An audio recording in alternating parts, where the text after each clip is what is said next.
Olá a todos, bem-vindos ao meu curso. Vamos corrigir aí o exame 25 da OAB.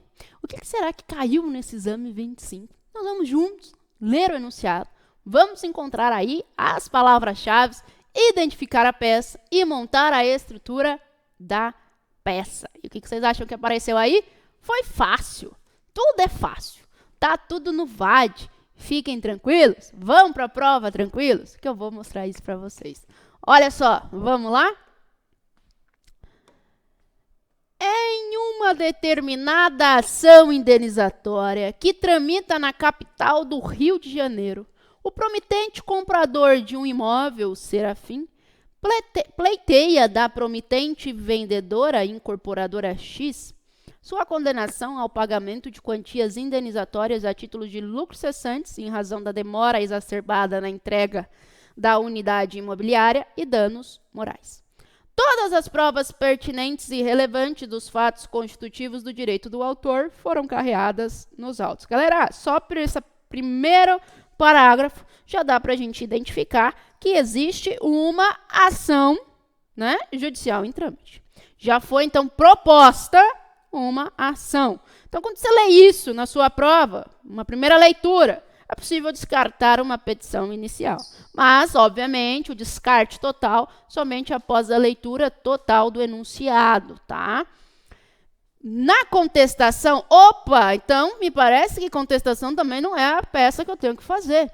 Na contestação, a ré suscitou preliminar de ilegitimidade passiva, apontando como devedora de eventual indenização a sociedade construtora Y. Então, a ação é contra a incorporadora X. A incorporadora X, na contestação, falou que, na verdade, a ação deveria ser proposta contra a construtora, contratada para execução da obra. Alegou no mérito o descabimento de danos morais por mero inadimplemento contratual e ainda aduziu que a situação casuística não demonstrou a ocorrência dos lucros cessantes alegados pelo autor. Vamos ver o que mais aconteceu. O juízo de primeira instância, transcorridos regularmente os atos processuais sob o rito comum, acolheu a preliminar de ilegitimidade passiva. Da sentença, proferida já à luz da vigência do CPC de 2015, o autor interpôs recurso de apelação, mas o acórdão no Tribunal de Justiça correspondente manteve integralmente a decisão pelos seus próprios fundamentos, sem motivar específica e casuisticamente a decisão. O autor, diante disso, opôs embargos de declaração, por entender que havia omissão no acórdão. Para pré-questionar, olha quanta informação boa, para pré-questionar acórdão, então eu tive, olha aqui, ó, sentença, aí eu tive o recurso de apelação. Quando o recurso de apelação foi julgado pelo tribunal, eu já tive um acórdão. Deste acórdão, ele foi objeto de embargos de declaração.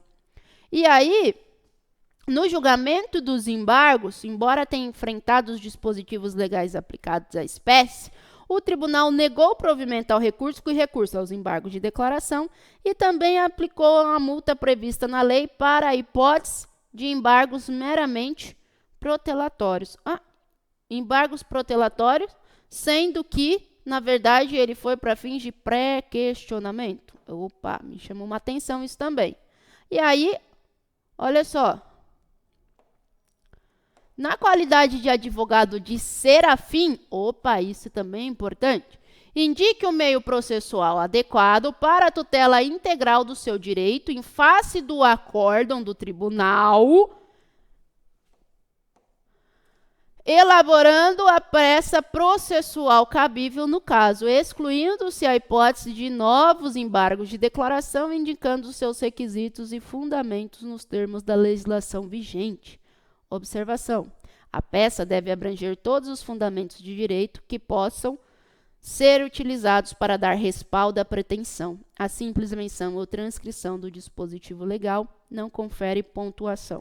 Galera, olha só, o que trouxe aqui o enunciado, pelo amor de Deus? Eu estou diante de uma ação que foi distribuída. E nessa ação, o nosso cliente queria lucros cessantes e danos morais. Você vai anotando isso. Ó, vamos fazer juntos? Olha só que beleza. Nós tivemos, então, ó. Vou voltar aqui.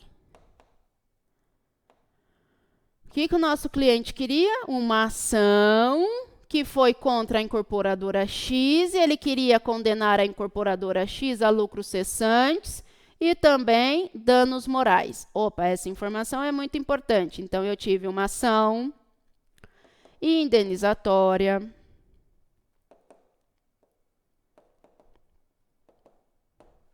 do Serafim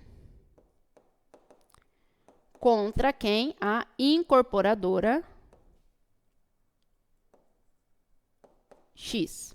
Essa aqui é a ação indenizatória. Aí, o que aconteceu? Veio a incorporadora X e falou assim, ó, eu sou parte ilegítima. Quem deve fazer parte aqui desta ação é a construtora Y, como é que é? Quem deve fazer parte disso aqui é a construtora Y. Isso foi em preliminar. É a construtora Y. E, além disso, né, eu não tenho que pagar. Não cabe danos morais, nem e lucro cessante. Não cabe nada, não quer pagar nada aqui. Isso daqui ela fez dentro da contestação. Aí vem o seu enunciado e falou assim, ó. Ó o que falou. O juiz regularmente, então, seguiu lá a linhazinha processual. O que fez? Acolheu a preliminar de legitimidade passiva. E se acolheu, obviamente, que o seu processo foi extinto sem resolução do mérito. Então, aqui eu estou diante de um caso em que o processo foi extinto sem resolução do mérito, tendo em vista, né, que foi acolhida a preliminar de legitimidade. E eu já tive uma sentença. Então, olha só. O que acontece aqui? Depois, né, eu tive uma sentença. E essa sentença foi mantida pelo tribunal. E o tribunal já proferiu um acórdão. Pessoal, eu concordo com isso? Não. Eu quero recorrer ainda mais? Sim. E qual é o recurso que me cabe aqui, gente? Primeira coisa, nós vamos sustentar que sim, a incorporadora, ela é o quê? Parte, ela é o quê? Solidária, ela sim tem legitimidade. Então, olha só, quem é o meu cliente? Serafim. Qual é a fase processual? Recurso.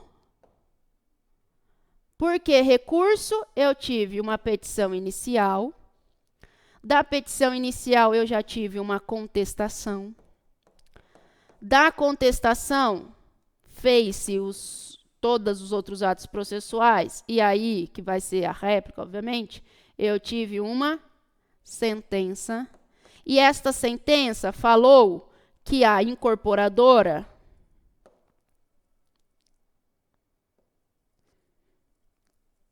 não é parte legítima. E depois dessa sentença, eu fiz o meu recurso de apelação. Você vai fazer uma apelação? Óbvio que não, já foi feito. E da apelação, eu tive um acórdão. Deste acórdão, eu fiz apenas um embargo de declaração para o quê? Pré-questionar a matéria. Porque o pré-questionamento é um requisito de admissibilidade para eu realizar o quê? Recurso especial. Portanto, qual é o seu recurso? Qual é a sua medida a ser adotada? a elaboração de um recurso especial. O que o Serafim, o nosso cliente, deseja? Obviamente, aquilo que ele não conseguiu em primeiro grau. O que ele não conseguiu em primeiro grau? A condenação da incorporadora ao quê? Aos lucros cessantes e aos danos morais. Então, o nosso amiguinho aqui, ele busca o quê? A reforma, né, gente? Reforma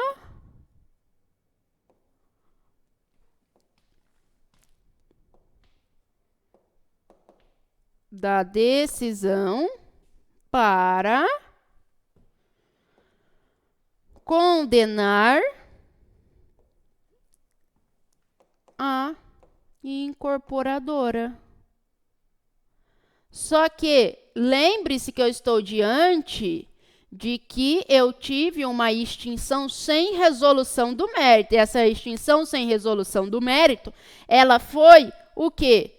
Confirmada. Então, antes nós vamos tentar, né, uma anulação do acórdão para que o mérito seja analisado, porque até agora o mérito não foi analisado. Por quê? Se é parte ilegítima, bateu em aspecto processual. Então, significa que nós vamos requerer, né, a anulação do acórdão para reformar integralmente. Então, anula para que tenha-se análise do mérito e no mérito seja julgado, aí seja dado provimento à pretensão do nosso amiguinho Serafim. Fechado? Então, aí agora a perguntinha. Estrutura da peça de recurso especial. Prof, não sei, tenho medo. Que mané você tem medo? A peça está inteira no seu Código de Processo Civil. Vamos lá juntos.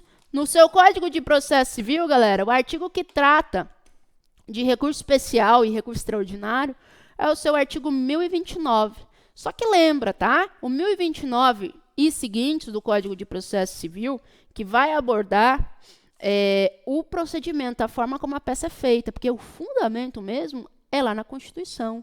A sua Constituição Federal é que vem fundamentar o seu recurso especial. Olha só, vamos lá para o 1029? Deixa eu ir aqui juntos. 1029. Ele vem e fala assim: o recurso extraordinário e o recurso especial, nos casos previstos na Constituição, serão interpostos perante o presidente ou vice-presidente do tribunal recorrido em petições distintas. Só essa palavrinha petições distintas significa que eu tenho uma petição de interposição. E o meu endereçamento é para quem? Presidente do tribunal recorrido, tá? Então, olha quanta informação boa que eu já tive aqui. Prof, o que eu coloco nessa PET de interposição? Ué, nós vamos fazer a leitura dos demais artigos, e é o que você aprende no curso aqui conosco. Por exemplo, o seu artigo 1030, ele vem e fala assim: recebida a petição do recurso pela Secretaria do Tribunal, o recorrido será intimado para apresentar contra-razões no prazo de 15 dias, fim do qual os autos serão conclusos ao presidente, que deverá. O que você vai requerer? Óbvio que seja admitido, né? Porque se não for admitido, esquece, você não pode mais nem fazer nada, nem vai chegar para o STJ. Senhora, na hora da prova eu não vou lembrar, mas é óbvio que vai, porque a gente ensina. E aí você vai ver o seu inciso 5º do 1030, que fala realizar um juízo de admissibilidade e, se positivo, remeter o feito ao Supremo Tribunal Federal ou STJ. É óbvio que o nosso caso é STJ. Gente, pelo amor de Deus, esse enunciado aqui foi alguma coisa de Constituição Federal? Óbvio que não. Então, você sabe aí que é um recurso especial, né?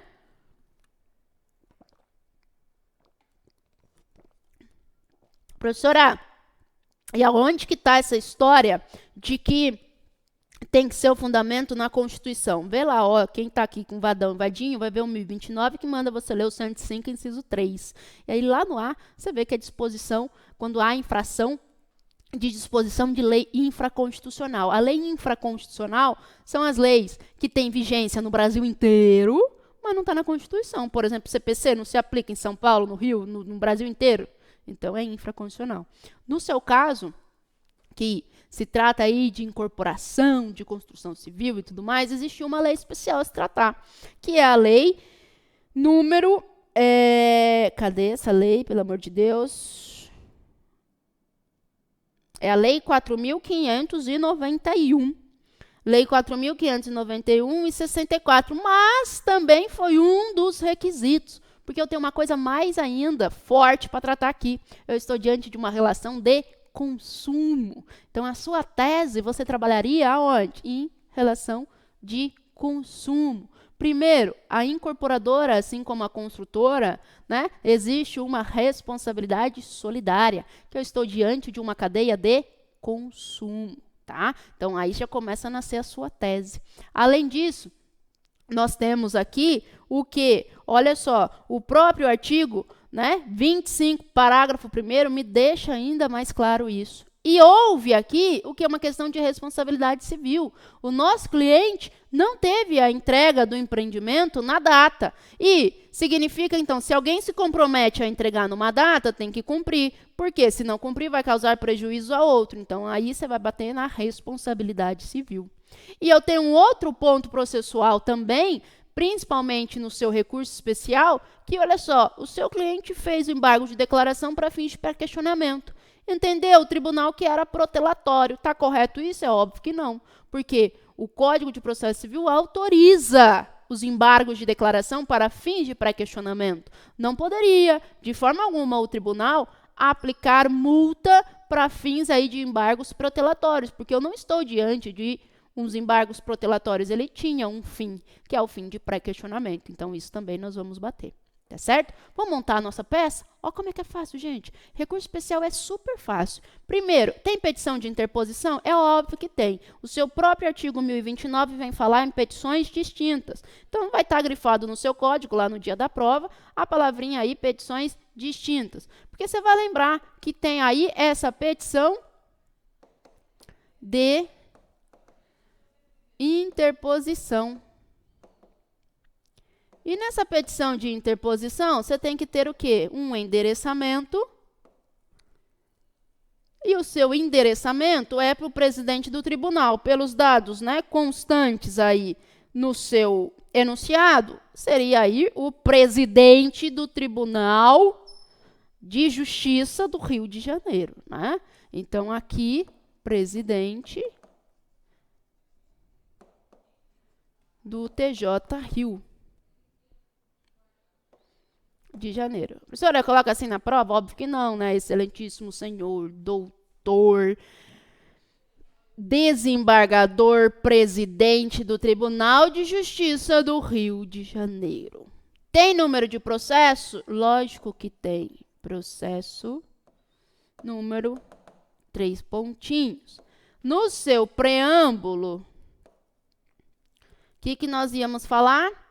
Serafim, já qualificados, e aí nos autos, que move em face de incorporadora X, vem por meio do seu advogado com fundamento. Então, aqui, quem é a parte contrária, né?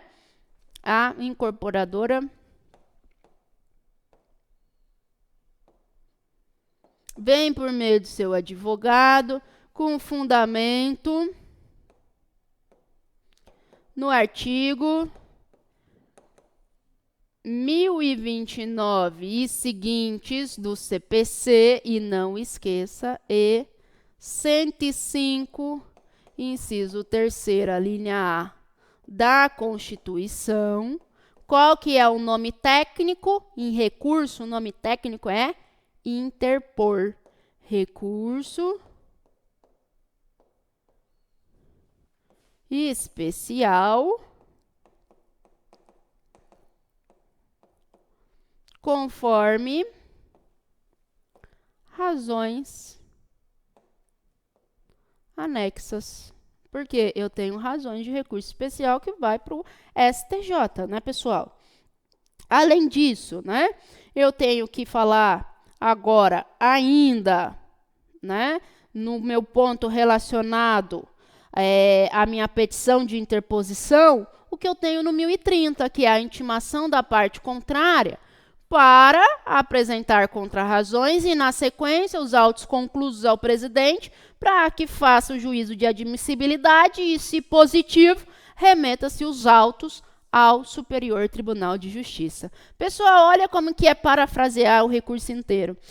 Em atenção ao artigo 1030, depois que você fez o seu preâmbulo, ainda na sua petição de interposição. Então, aqui, o que nós vamos fazer? Temos que ainda falar na petição de interposição. Intimação.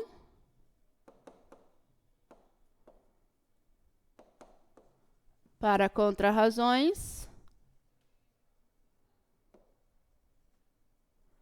Que isso está no seu artigo 1030 e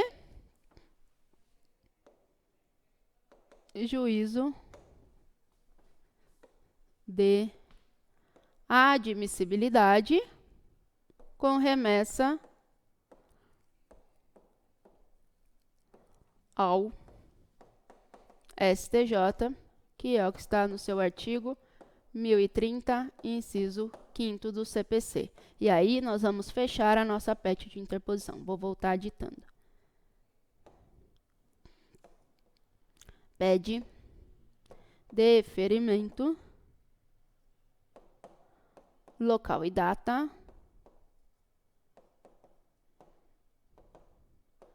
advogado,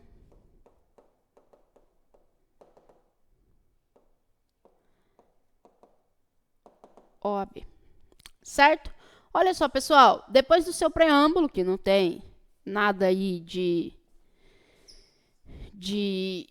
preocupante a se fazer, você já está pró em elaborar o seu preâmbulo, como é que você colocaria a questão da intimação? E atenção ao artigo 1030 do Código de Processo Civil, requer a intimação da parte contrária para apresentar contrarrazões no prazo de 15 dias, vírgula, copia isso aqui, ó, fim do qual os autos serão conclusos ao presidente, que deverá realizar o juízo de admissibilidade e, se positivo, remeter os autos ao Superior Tribunal de Justiça, nos termos do artigo 1030, inciso 5º do CPC. Pronto, acabou.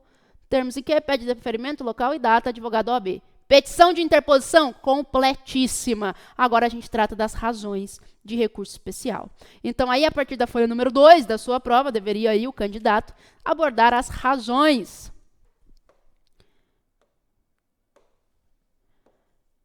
Razões de recurso especial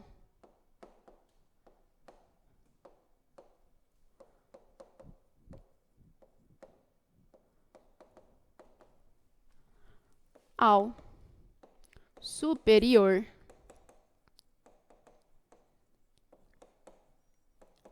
Tribunal de Justiça.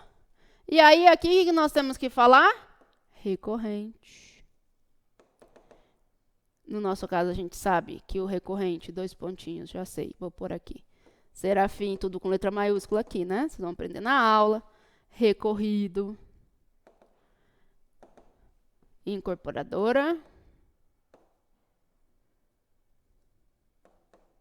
X. Processo. Número, 3 pontinhos. E aí, nobres julgadores,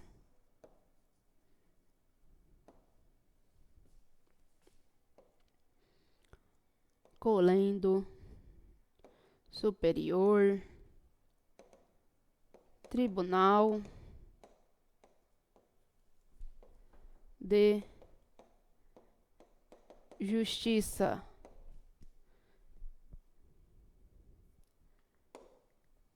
E aí, o que nós vamos abordar? Primeira coisa, gente, relacionada à breve síntese do processo, tá? Sempre nós contamos a historinha de tudo que está acontecendo aí antes de falar do próprio cabimento.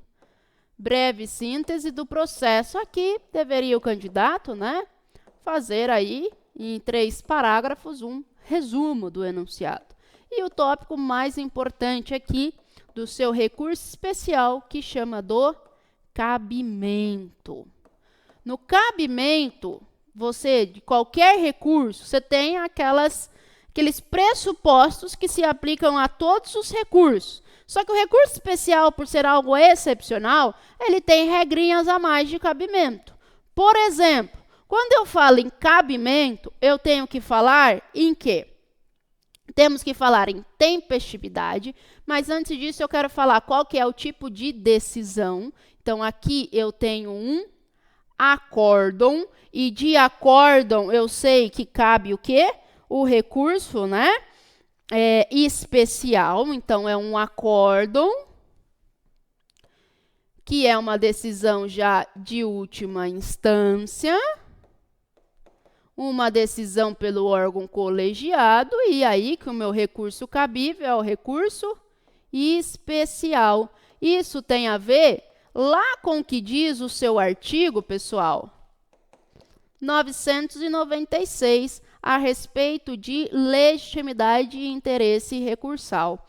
Além disso, nós temos que falar no tópico do cabimento, né, a questão relacionada ao quê? Violação de lei federal, que é, no caso, o nosso CDC, e a lei também específica, violação de lei federal.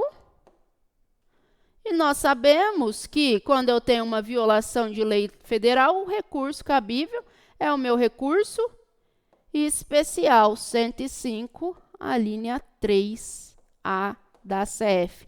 Tá lá no preâmbulo? Tá, mas aqui você tem que explicar, tá? Em todo recurso você fala qual é a decisão e por que aquele recurso. Além disso, nós temos agora aquelas informações gerais, né?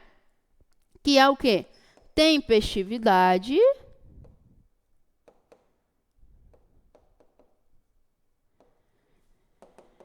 que sempre aí, exceto os embargos de declaração, todos os recursos têm 15 dias. Isso está lá no seu artigo 105, parágrafo 3º.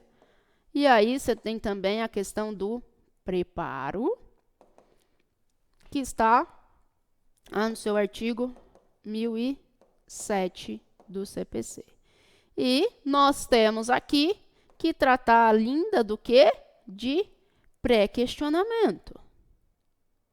E, neste caso, estava devidamente pré-questionada, tendo em vista que o próprio enunciado mencionou a oposição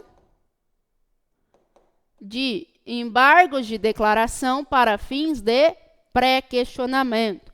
Então, a matéria estava devidamente pré-questionada por meio dos embargos, que é o seu artigo 1025 do CPC.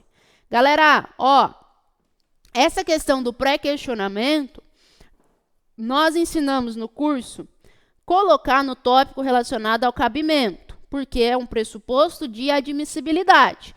Todavia, quando caiu na prova no exame 25, o examinador considerou que seria uma questão do direito, mas quem colocou no tópico do cabimento também pontuou, tá bom? Então, o que acontece? Por se tratar de um pressuposto de admissibilidade, nós ensinamos, para ficar mais fácil, colocar no tópico do cabimento. Já teve vez que foi no tópico do cabimento, já teve vez que veio no tópico do direito. Em que lugar está, não vai te tirar pontuação. Então, por uma questão organizacional, tá certo? Quem achar, professora, eu quero colocar no tópico do direito. Tudo bem, pode colocar no tópico do direito, não tem problema nenhum, tá certo?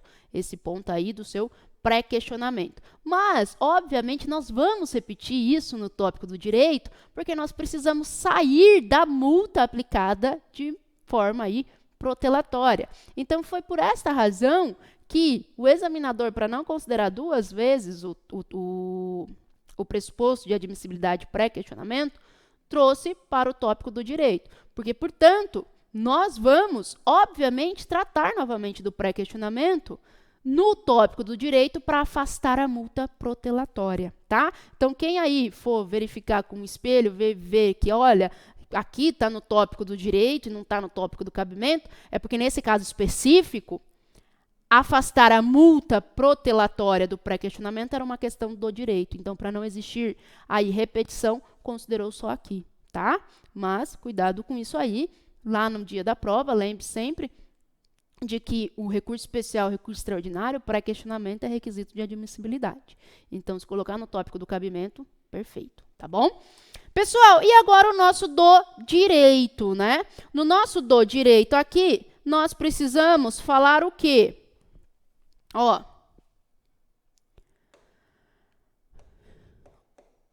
o nosso do direito, que é as razões de reforma, né? Eu vou pôr direto razões de reforma, que é mais bonito, que é a mesma coisa do seu do direito.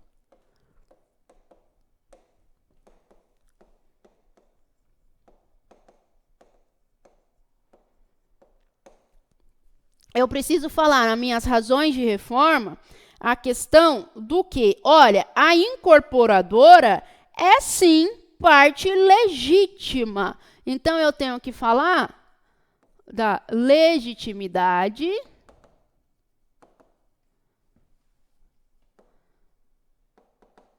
da incorporadora. E aqui eu tenho que tratar de questões relacionadas ao próprio CDC, em que existe uma responsabilidade solidária, e eu consigo fundamentar essa responsabilidade solidária lá no meu artigo 7º, parágrafo único, no 25, parágrafo 1º. Então, ó, artigo 7º, parágrafo único, no 25, parágrafo 1º do CDC. Além disso, né, a respeito da legitimidade da incorporadora, eu tenho 942 do Código Civil e temos ainda o artigo 30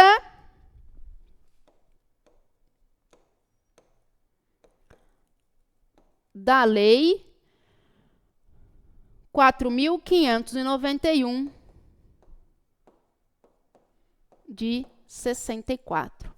Além deste ponto da própria legitimidade, nós precisamos abordar, né, daí nós iniciaríamos um novo parágrafo, com relação à multa dos embargos de declaração para fins de pré-questionamento. Essa multa é indevida, então vamos colocar aí, né, que embargos de declaração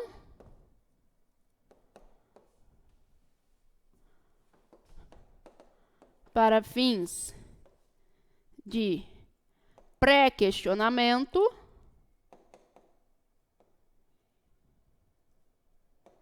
não é protelatório. Isso porque o seu próprio artigo 1025 do CPC autoriza a oposição de embargo de declaração para fins de pré-questionamento e não se aplica tendo em vista o que dispõe o seu artigo 1026, também, parágrafo 2º, né? O seu artigo 1026, parágrafo 2º, fala que eu tenho condenação somente nas hipóteses, né, de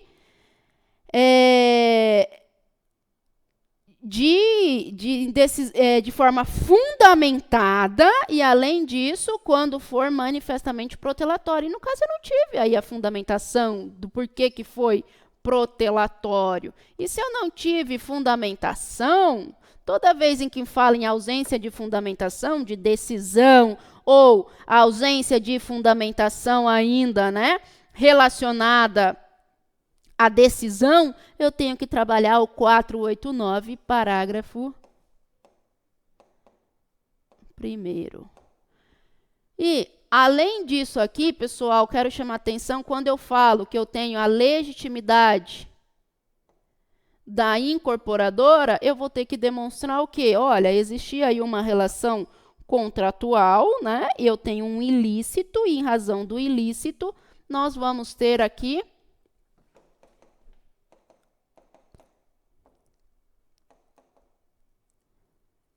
um ilícito contratual, um dever de indenizar.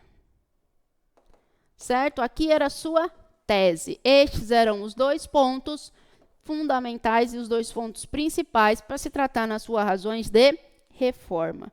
Feito isso, nós vamos nos pedidos e requerimentos para finalizar a nossa peça. Dos pedidos e requerimentos. Em face do exposto, é apresente para requerer que o recurso seja admitido. Então, eu tenho que ter a admissão do recurso. E, além disso, sendo o meu recurso admitido, eu vou querer o provimento, né, do recurso para anular o acordo, tendo em vista que ainda o mérito não foi anulado, não foi analisado. E da anulação, eu vou ter a reforma para condenação e lucros cessantes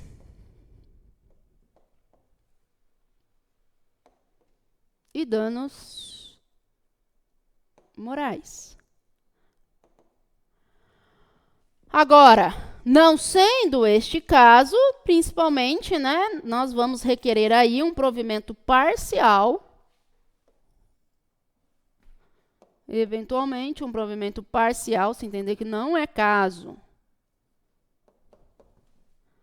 de condenação, porque sendo o caso, gente, de condenação aos lucros cessantes e danos morais, obviamente que a multa, né, os embargos de declaração não será considerado protelatórios. Então, por óbvio, cai a multa de embargos protelatórios. Mas se entender que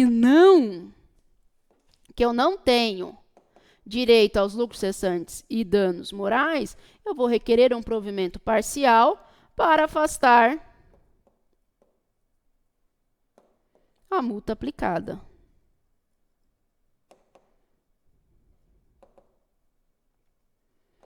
E, além disso, de todos os recursos, nós vamos requerer ainda o quê? Honorários recursais. Professora, não cobrou neste espelho do exame 25. Ok, mas você já aprenda a fazer, porque uma hora ou outra ele vai cobrar. E aí você já vai pontuar. E aí, enfim, vamos fechar a nossa peça. Local e data, advogado,